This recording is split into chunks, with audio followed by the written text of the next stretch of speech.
C5 app download ചെയ്യൂ. കാണൂ മുഴുവൻ എപ്പിസോഡുകളും സൗജന്യമായി. ചേച്ചി, എന്തോ ചേച്ചി? എന്ത് പറ്റാൻ? അമ്പലത്തിൽ പോലും പോകാൻ പറ്റാതെയായി. അവിടെ വിരിഞ്ഞു നിൽക്കുന്നു പഴയ ഭാര്യ. അവളുടെ സർവാഭീഷ്ട സിദ്ധിക്ക് ഭഗവാനോട് നന്ദി പറയാൻ. രാജേശ്വരി, നീ വീണ്ടും പഴയതൊക്കെ എടുത്ത് പുറത്തിട്ട് തുടങ്ങിയോ? പഴയതല്ല, ഇത് പുതിയതാ. ഇങ്ങോട്ട് കയറി ചൊറിയാൻ വന്നാ വിടില്ല ഞാൻ ഒരുത്തിയെ. രാജേശ്വരി, ശാരദ എന്തെങ്കിലും പറഞ്ഞാലും ഞാനെന്ത് പിഴച്ചു? അവളുടെ ധൈര്യവും ബലവും ആരാണെന്ന് എനിക്കിപ്പോ മനസ്സിലാവുന്നുണ്ട്. അവളെ എങ്ങനെയെങ്കിലും ഈ നാട്ടിൽ നിന്ന് പറഞ്ഞു വിടാൻ പറഞ്ഞാൽ കേൾക്കില്ല.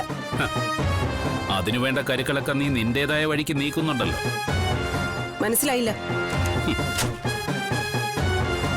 30 പവന്റെ മുക്കുപണ്ട എങ്ങനെയാ രാജേശ്വരി ശാരദയുടെ വീട്ടിൽ വന്നത്? ഓ, അതും അവള് കാതിൽ ഓതി തന്നോ? ആരും കാതിലോതിയതല്ല, ഞാൻ നേരിട്ട് കണ്ടതാ. നീ എന്നെ കഷായം തന്നു കൊല്ലാൻ നോക്കിയപ്പോ അവിടുന്ന് കൈപിടിച്ച് ഒരു 2ാം ജന്മം തന്നവളാ ശാരദ. റോഡിൽ ബോധമില്ലാതെ കാറിനടുത്ത് കിടന്ന എന്നെ തൂക്കിയെടുത്ത് വൈദ്യശാലയിൽ കൊണ്ടുപോയി. അന്ന് വൈദ്യര് മറുമരുന്ന് തന്നില്ലായിരുന്നെങ്കിൽ ഈ തടി ഇങ്ങനെ നിവർന്ന് നിൽക്കില്ല. ശാരദയ്ക്ക് അതിന്റെ ഒരു കാര്യമില്ല. അവളെയും മക്കളെയും നടുക്കടലിൽ ഉപേക്ഷിച്ച് കടന്നു കളഞ്ഞവനാ ഈ ഞാൻ.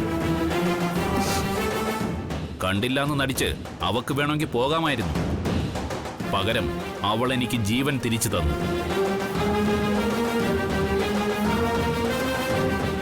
അതാടി മനസാക്ഷി എന്ന് പറയുന്നത്.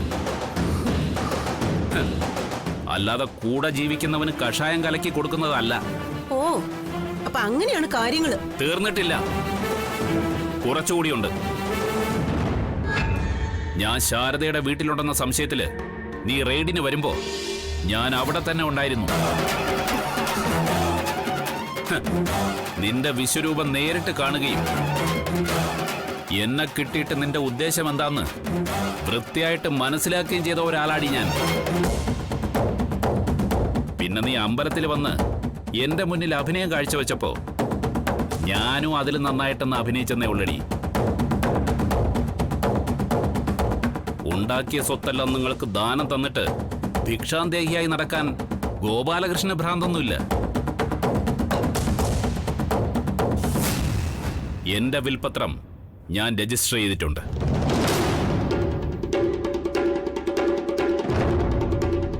സംശയകരമായ സാഹചര്യത്തിൽ എന്റെ മരണമെങ്ങാനും സംഭവിച്ച ഒരു നുള്ളു മണ്ണ് നിനക്ക് കിട്ടില്ല രാജേശ്വരി.